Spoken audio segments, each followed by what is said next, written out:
And I think that's partially where that mindset shift is a lot about solving problems versus delivering features. Is delivering features, there's no question, there's no questioning of the directive. Build me a mobile app. Okay, we built a mobile app, whatever it is, right? But solving a problem, it's like, hey, make the mobile channel more profitable. Okay.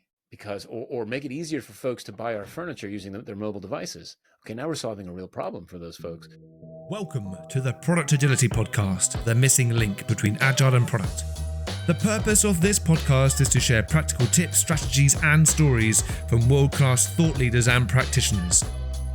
Why, I hear you ask? Well, I want to increase your knowledge and your motivation to experiment so that together we can create ever more successful products. My name is Ben Maynard, and I'm your host. What has driven me for the last decade to bridge the gap between agility and product is a deep-rooted belief that people and products evolving together can achieve mutual excellence. We are joined by a returning guest.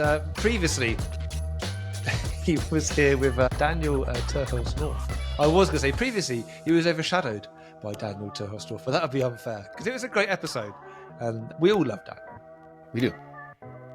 Yeah. But now I get some one-on-one time with the man, the legend, Jeff Gothelf, author of many books, including the popular Lean UX book, now on its third revision. Is it third edition, Correctamundo, yes. Third edition. And what we're here to talk about over the next 30 to 45 minutes is Lean UX and Lean product discovery. And as someone who's been on the certified trainer program with Sense and Respond Learning for the last 6 or so months, I've had a great insight into what I thought was just a canvas as actually a really in-depth, really valuable workshop, which Jeff and Josh have been running for many years around the completion of the Lean UX canvas. So we're here to learn more about that and to kind of delve deep into what some of the differences are and how things are evolving, and to understand how can teams, agile or otherwise, work together to really focus on outcomes over outputs. Now, in case some of you have been living under a rock and you haven't heard of Jeff before, Jeff, would you mind giving a short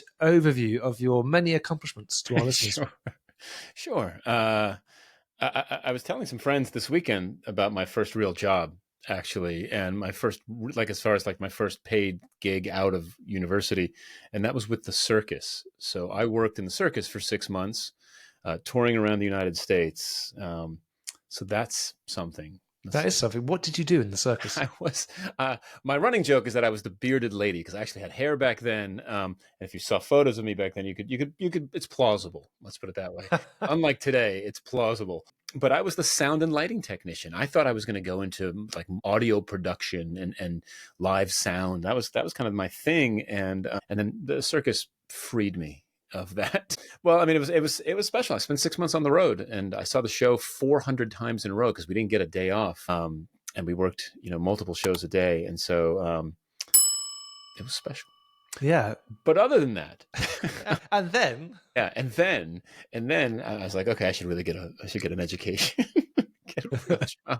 These days, I work as a coach and a trainer and a speaker on the topics of objectives and key results, product management, product discovery, and lean UX to that extent. My background is UX design and product management. I've led teams, both in-house and consulting teams. I've built a couple of businesses. I've got a little bit of entrepreneurial experience. And what was interesting is when I was tasked with leading a design team in New York City about 19 years ago, I think, wait, 2008, 17 years ago. I had to figure out how to get the design team to work successfully with the agile engineering team. So the engineering team was starting to work in a more agile fashion. I had to figure out how to get my design team to work that way. And there were no good answers back then. And so we tried our own variety of experiments and iterations. And I was lucky enough to have a patient boss who gave me a lot of cycles to try this. There was a big community of folks, both in New York and across the US and across the world, who was working on the same problem. And we were sharing notes about all of this. And we found an answer. And that answer became Lean UX. We called it Lean UX because I was the head of the UX team. And we were trying to figure out how to make UX design work more effectively with agile development. And lean startup was really big. And so lean UX felt like the right term for that. And as you mentioned at the beginning, that became the book, Lean UX. And then there have been several books since then, Sense and Respond, and more recently, Who Does What by How Much, about OKRs. But the Lean UX book has evolved into its third edition. And it's a fundamentally different book in its third edition than it was in its first book. Whereas I would argue that Lean UX was the right title for the first edition of the book. For the third edition, it's a much broader approach to cross-functional collaborative product development, right? Customer-centric product development. And so that's been the foundation of the work that I've done along with Josh Seiden together over the years. And these days like I said, we teach workshops, we give keynotes, we do coaching, master classes, and all that kind of stuff. Thank you. I just make some notes as you were talking there, because I think having run the workshop, like yours and Josh's workshop a couple of times now, the real interesting thing for me is how much you see teams change their attitude and their focus over the course of even just a day. I think I've seen people who historically have just delivered out over the course of 2 days, then all their language has shifted to actually, well, we're going to go and talk to the customer, and we're going to go and actually test some hypotheses, and we're not sure if the hypothesis is the right one, so we're going to go and do some discovery work. And these are teams where you can now look at and say these have all the hallmarks of actually really strong product teams, whereas prior to that, they would have just called themselves a dev team. And I think there's a big difference, and it's amazing how quickly minds can change. And I'm not mistaking changing for change here, but it's amazing the difference that can be, how different people can be just after 2 days of the right exercises and the right frames. I suspect that people know better. I'd like to believe, let's put it that way, that everybody knows better. I think that people who genuinely prefer to just make stuff and then ship it, and they don't really care if it worked or didn't work. They enjoy the process of making it, and that's it. But I think I'd like to believe that the majority of folks know that there is more to product development than just making the product. A human at the end of the value chain that's consuming the thing that you're making, that you're trying to help them do something better, faster, more efficiently, more delightfully, whatever it is. And so it's when you give them that language and then you put that language to work in the process of designing and building a product or a service, it makes it, I think it extracts that innate knowledge. Maybe it wasn't like obvious to them that they knew this, but it's like, oh yeah, that makes sense. Okay, of course. Like I know I'm building this thing, but why am I building it? Oh, right, I'm building it because people need to do X, right? So I think we give them the tools to express what I'd like to believe they already know. Yeah.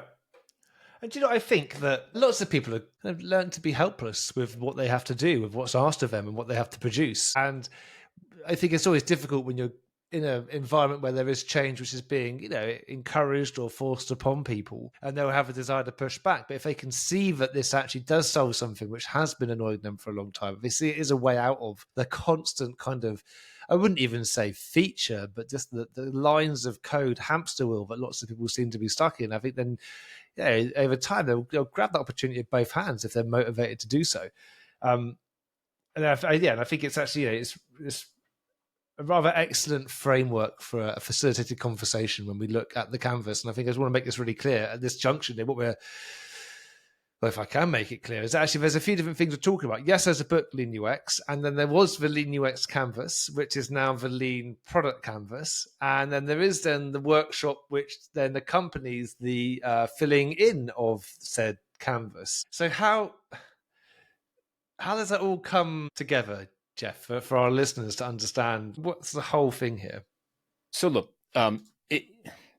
Lean UX is a very practical, tactical book, right? It's not theoretical. It's not philosophical.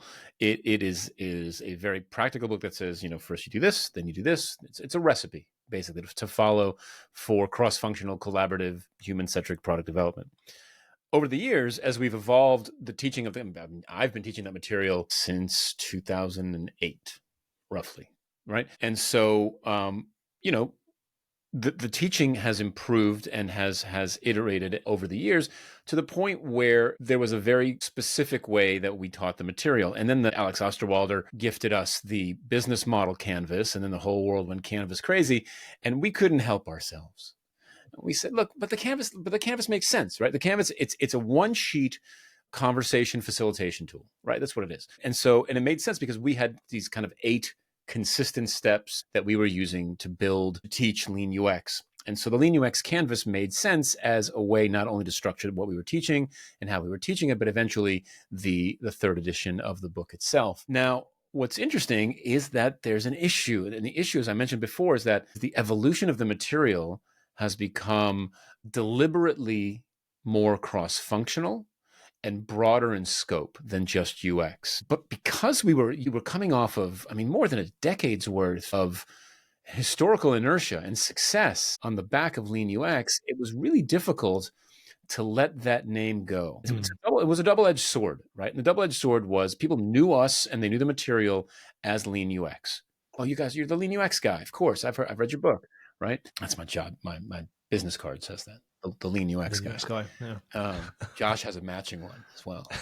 Also, the Lean UX guy is what it says. Also, the other Lean UX guy. No, but what was interesting is, okay, great, you're the Lean UX guy. I'll send my UX folks.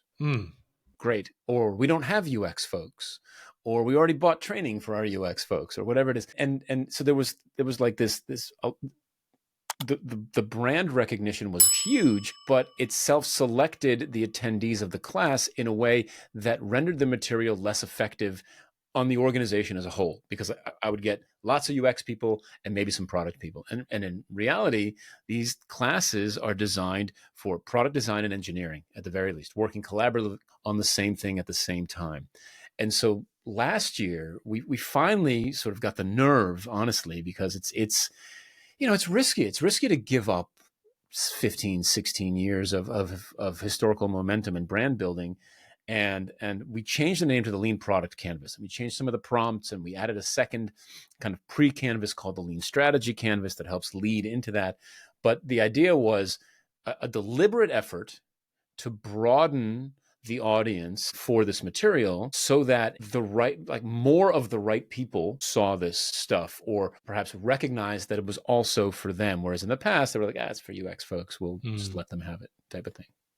Yeah. And I've experienced that in trying to entice people to come along to my course. For UX, part of it was putting people off. But I think this was born from the fact they hadn't read the latest edition of the book, or even any editions of the book. Born from the fact that they hadn't even seen the canvas. And if they had seen the canvas, they're like, well, I'm capable of filling in a canvas. How hard can it be just to put some post-notes on the wall? And I think then it definitely did kind of pre-select the audience, as you said there. So the big question for me, and I'm thinking about the listeners that we have, knowing that there's lots of agile coaches and scrum masters and people from the agile world, like, why would a scrum master want to come on a lean product course?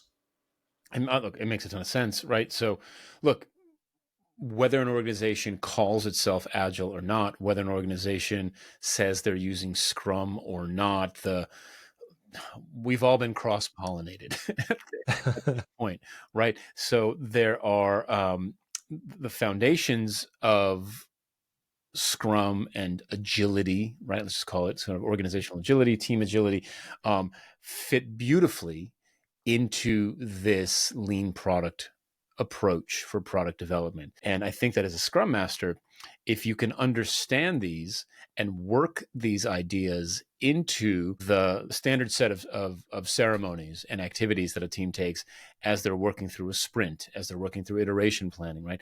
These activities inform all of that and dovetail really nicely into that, and are deliberately, explicitly designed to be iterative and to promote continuous learning and continuous improvement, right? All we're doing in the Lean Product Canvas is we are declaring our assumptions about what we believe to be true about the work that we're about to take on.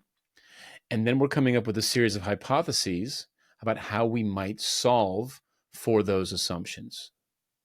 And then it's a matter of build, measure, learn, inspect and adapt, sense and respond, right? Call it what think, make, check, right? All of these, 2 to 3 word phrases, they all promote the same thing, right? Let's build something small. Let's get it into the hands of our customers. Let's learn from that feedback, and let's iterate and move forward. And it's fundamental since the Agile Manifesto.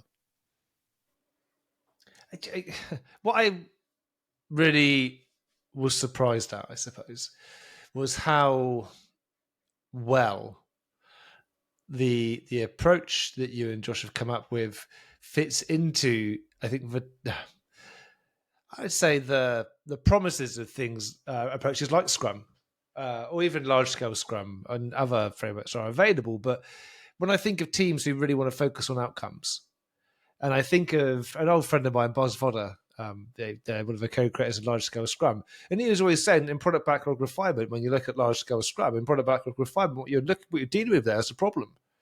Like, what's the problem you're solving for the user or customer? You're not talking about the implementation. You're just trying to understand that person's life and why it is that they want to hire your product for the job. And what can you create to enable them to have that, to want to give you that exchange of value? And that was it was so incredibly difficult to nail that down in organizations that I worked in, because they weren't oriented towards that type of thinking. And back then I didn't have a tool which enabled me to help people through the conversation. And now I look at the way that the workshop runs. So I've been running it a couple of times now, which I call Lean Product Discovery at the moment, also the Lean UX workshop. It really does help people understand what the problem is and encourage them. And I think this is a really neat thing that differentiates what you've created to some other workshops out there, is the element of getting out the building. I think that actually, when you begin to then look at a Scrum or Kanban or any other type of agile approach, and yes, it's focused on a business problem, you've got great ways of really defining that. But then giving up a chunk of the course, the workshop, to then get people out of the building, talking to potential customers or users, either on the street, or if they have people internally they can talk to, actually getting them to talk to those customers and helping them have the builders interview techniques is incredibly valuable. And something which I think is quite different. I don't think you didn't normally get that in your old school kind of agile-y type workshop or course. It was very much the team was this kind of closed, walled garden. And you teach the team all the things that you felt that they needed, but you never told them to get out of the garden. You never helped them get out of the garden. You never worked with the people outside the garden to help them interact with the team. It was just this kind of crazy, really short-sighted approach to what we really wanted to achieve with Agile. It's interesting, having had these discussions for years now with Agile folks and with Scrum folks as well. There is a need, and I've seen it happen, particularly in the last, I'd say 5 to 7 years, to take the Agile material and evolve it for modern realities as well, right? Like, no, and I mean that in the best of ways. Like, there's this kind of like rule that we've got to have finished work product at the end of the sprint, right? It's kind of like one of the original Scrum rules. Like, we've got to finish whatever we put into the sprint has to be done at the end of the sprint. And UX work doesn't always do that, right? Sometimes research or design or experimentation work will last 2 sprints. The design work may not be finished in the sprint, that type of thing. And there was a lot of grinding of the gears, if you will, in trying to force these two things together. And what's happened, I think, successfully since then, is we've evolved both the way that we do design work, research, experimentation, product management work, etc., and software development and Scrum, such that these ideas all make sense together. And I know that they do, because I've been on teams as a product manager, as a designer, that have worked this way and have worked this way successfully. I've worked with teams that have done this and have done this successfully. But it requires a few things. It requires an openness to change. It requires actual agility, which is interesting, right? Because the learning loops that this lean product work builds into the process is going to reveal the flaws in our thinking. And once those are revealed, we need to do something about those flaws in our thinking. There's got to be some course correction around that. So not only do we have to be comfortable with that as a product development team, but we also have to work inside an organization that's comfortable with us doing that as well. And I think that's partially where that mindset shift is a lot about solving problems versus delivering features. Is delivering features, there's no question, there's no questioning of the directive. Build me a mobile app. Okay, we built a mobile app, whatever it is, right? But solving a problem, it's like, hey, make the mobile channel more profitable. Okay. Because, or make it easier for folks to buy our furniture using their mobile devices. Okay, now we're solving a real problem for those folks. How do we do that? Well, maybe it's a different app. Maybe it's, I don't know, maybe it's different content in the app, whatever it is. right? But the idea here is that the answer evolves. The product ultimately becomes the variable in all of this. And I think that's a radical concept for a lot of folks. It is. I think it is. And if not radical, I mean, if not radical, then the fact that there is teams that maybe perhaps weren't expected to come to those conclusions are able to come to those conclusions quite quickly, or to do the work. A story from a workshop that I ran quite recently where they had spent a long, long time believing that if they just reduced the manual intervention that a particular person had to make, then it would help solve the bigger problem. And this is someone that they speak to on a regular basis. It wasn't until they wrapped up as a hypothesis and then spoke to this person who turned around and said, well, it's like an hour a week. And everyone's like, really? They're like, he's like, yeah, honestly, it's not that big a deal. Like, if you want to really turn the dial on fixing that thing there, then you're going to have to think of something different, because this is, it'd be lovely. But they left that conversation like, oh, wow, okay. This is really, really interesting. Like, we never knew that before. And then when it got to the end of the workshop, they were saying, well, look, these are hypotheses we're going to go and test, and we're not going to write any code. Actually, we're going to put in conversations and make sure we're going to go interview these people just to understand, are we right, are we wrong? It's like, well, yeah, you've just saved your company thousands, tens of thousands of pounds. I mean, because you're not going to develop those things, which weren't going to have to affect the business problem as much as the other things you are yet to find out. And I thought that was such an amazing turnaround. It was literally... it took these people 2 days to build those skills to do that, and then like half a day for them to be like, let's own it. It was a really lovely thing to observe. It's it's interesting. All this stuff, right? Agile, lean startup, lean product canvas, even lean UX, right? It's risk mitigation. Risk mitigation is an unsexy title. It doesn't sell books that well. Lean UX, right. Lean risk mitigation. Lean risk mitigation. Yeah, no one's buying that book, right? No one's buying that for their boss, right? But that's what this is, right? This is about making sure that you're building the right thing, and that you're building it the right way, right? I had a client recently. We spent 6 months coaching them. We started off with this workshop, and then we spent 6 months coaching them. And they're a B2B2C financial services behemoth, right? And so they're like, we know what people want. We're just going to build it. They had $1 million budget allocated to this one initiative. And they came up, we did this class. What's the problem that you're solving? Who are you solving it for? Why do they care? If you succeed, how will their behavior change? What are some of your ideas about how to solve for this? Wrote the hypotheses. And then they mocked up some prototypes. Literally mocked them up in PowerPoint. And they went and showed it to the client. And they learned through that initial effort, which I think, if I was to say like total amount of time that took, let's just say it was a week. Like a one full-time week distributed over, maybe 2 to 3 weeks. They learned that the client was not interested in this. It wasn't going to solve the problem. It wasn't going to work for them. And they had to pivot significantly off of this original hypothesis, which they'd already allocated $1 million for, right? Saved the company $1 million in developing a product that nobody wanted, right? For a week's worth of work.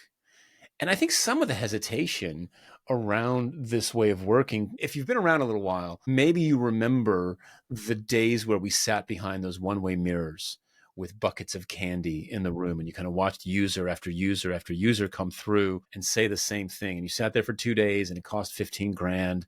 And you could have probably finished like midday on day one because nobody said anything new, right? Yeah. But you already booked the place.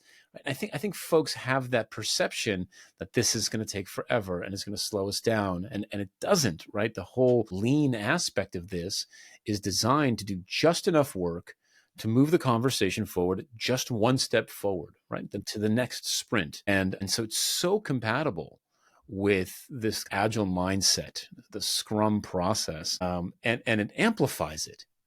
Right, like I think it makes it even more powerful as a framework, because you're not just delivering things more quickly, but you're learning more quickly, and that's super valuable. I think the podcast is called Product Agility, and I was reflecting on the title of the podcast over the weekend, and I thought, is product agility a thing? Is it just me trying to talk about product and agility? And I'm still on the fence. You'd think after this period of time, a year or two of rebranding it, I would have the answer to that, but I haven't. But what I do know is that doing something like the Lean Product Canvas and doing that workshop, it does bridge the gap. And I think that for Scrum Masters and Agile coaches, it gives them practical tools and ways to have more product-like conversations and more UX-like conversations. And actually, what the Agile community needs right now is a bridge to value, because they haven't been valuable enough.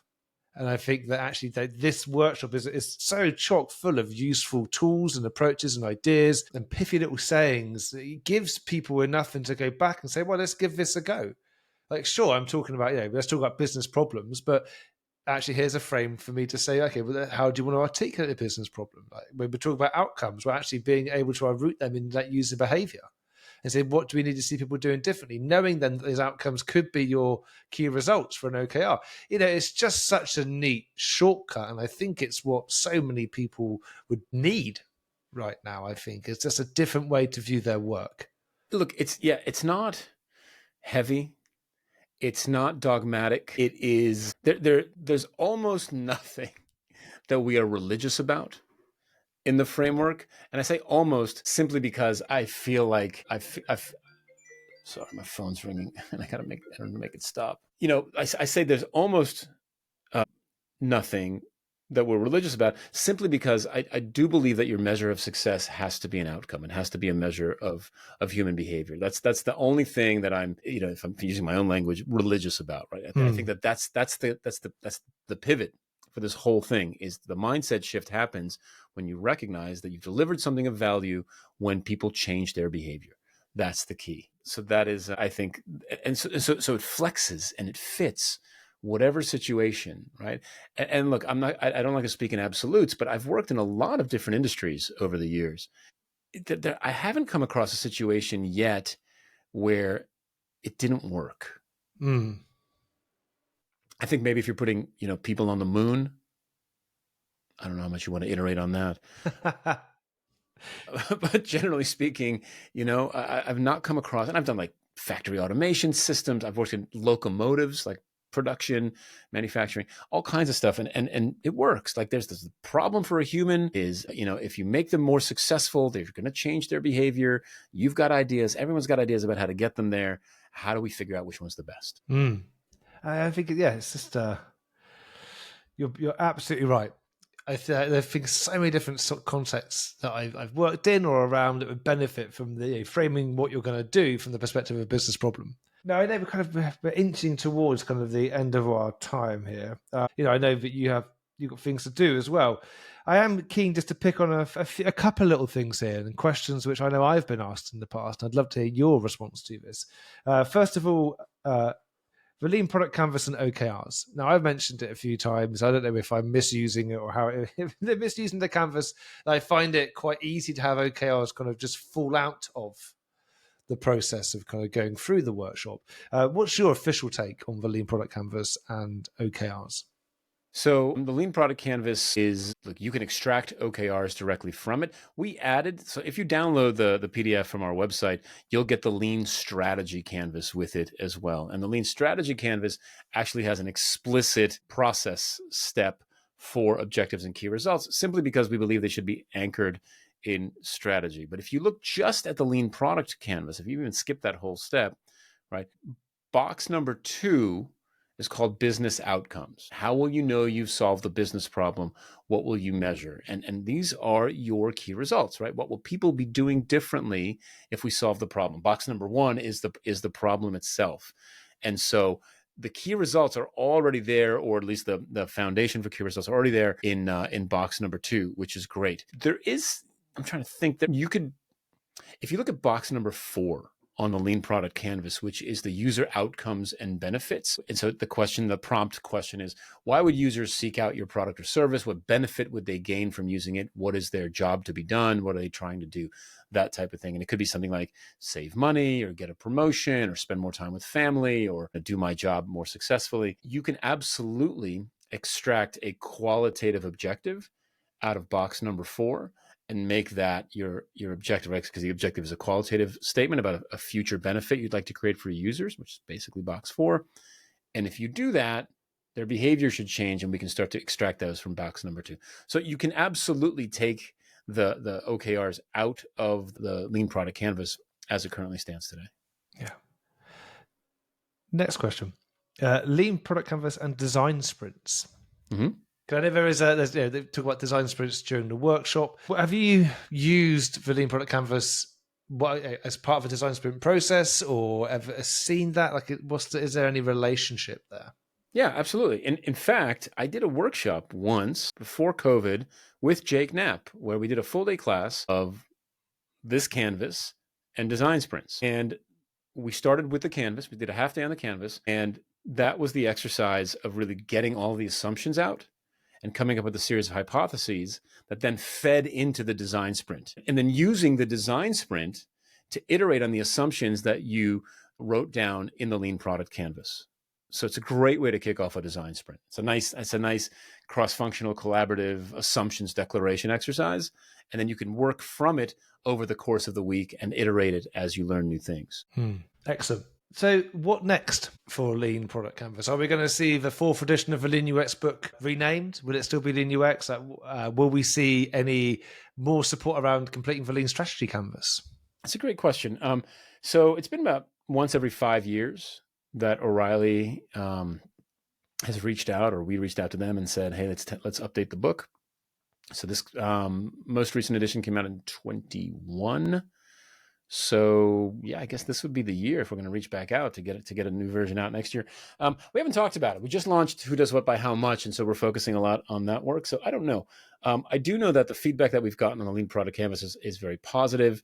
I'd like to see the Lean Strategy Canvas in action a bit more, as it's relatively new. The feedback that we're getting on it, again, generally positive, some tweaks here and there. I'd like to put that through its paces over the course of the year, see where that lands, and make some updates there. But the framework for the Lean Product Canvas has been in place for a while now. It's solid. It works. I don't see any major evolution. And I think if we did write, it would be really interesting, I think, if we did write a 4th edition of Lean UX, I would love to rename it, to be more broadly, to just make it seem more broadly applicable, even though it already is. Yeah, actually, I think it's hugely applicable. But I just say, if anyone's listening to this and they're wondering about it, or just go, if you Google Lean Product Canvas, you'll come across a blog post, I think from you, Jeff, where you kind of outlined the latest version of the canvas. There's a great video as well, which kind of talks you through the key points of it. It's really worth checking out. I mean, even if you don't not interested in attending a workshop with Jeff or myself or someone else, I mean, it's a great way to facilitate a conversation. And so I do urge people to check out the show notes or just go to Google, find the Lean Product Canvas, and take a look for it. Surprise yourself actually with what's there and how it can really make a difference to how we want to work, and really make a difference to your ability to be more credible in whatever role that we're doing. Because I mean, there's some really awesome stuff there, and creates that great bridge, as I said, I think, between agile and product. You've got certified training partners for Sense and Respond learning across the globe now. So if people listen to this and they're not based in, say, Europe, how broad is the partner program at the moment from a geography perspective? Yep. So Josh and I have launched Sense and Respond Learning as a training company, and the training partners that we have right now are distributed between South America and the Middle East, so fairly broad. We've got a good chunk of folks in the wings waiting to get trained and come on board, and really just kind of filling out the Americas, the Europes, India. We've got a great trainer in India and in Dubai, and so really there's no limit to it. And at the moment we're expanding fairly aggressively. So if you want to see a workshop in your part of the world, let us know. If you're an experienced trainer and you want to be a trainer with us, let us know. We'd love to hear from you. Fantastic. I'd say everyone reach out to Jeff, or if you're interested in coming along to a course in the UK, then drop me a DM on LinkedIn and we can talk about a special listener discount. And it will be a lovely discount. You should definitely drop me a line if you're interested in any more about the workshop, because it is probably the most fun I've had delivering a workshop for many, many years. So thank you very much for letting me be part of a little of the crowd, Jeff, and Josh, of course. If people want to find out more about you personally, Jeff, LinkedIn is a great place for them to kind of connect with you. LinkedIn is great. senseandrespond.co is great. And jeffgothelf.com, also great. Lovely. And everyone should absolutely also check out the Who Does What by How Much book as well. I've been getting great feedback from my clients, actually, on how good that book is. Amazing. So you've done a fantastic job with that. And a fantastic job explaining the Lean Product Canvas and the evolution from Lean UX, Jeff. Thank you very much for spending the time with me today and coming on the podcast. Before we wrap up, is there anything else you think we should share? I mean, look, I think there's a lot to be learned. I think particularly today, I think where like the latest shiny thing is AI. This work that is not heavy and very deliberate is a great way to temper the misapplication of AI, right? Because I'm sure all of you are in a position where it's like, oh, add some AI to it, make it great, right? I think this is a tremendous opportunity to be like, what problem are we solving? And can AI make it better? And maybe it can, right? But let's not just say, well, we deployed AI and it's a success. We deployed AI in such a way that folks are now doing X better and Y better and Z better. So I think that to me, that's a kind of, to just make this super, super current. This is a nice way to kind of temper the exuberance over AI in a way that may actually benefit your customers. May actually benefit the customers, not in a, like these early attempts to integrate AI into things, which just been utterly pointless. Yeah. Brilliant. Thank you very much for that, Jeff. And everyone, thank you very much for listening. We'll be back again next Thursday with another guest. Just who that will be, do you know what? I don't know. We're still keeping the episodes really nice and close to the release date. So we'll see what comes up, but guaranteed there will be another episode. So everyone, thank you very much for tuning in. Please feel free to drop Jeff or myself a note on LinkedIn or somewhere else if you want to learn more about the Canvas or the workshops. That being said, have a great rest of your day, and we'll speak to you again next week.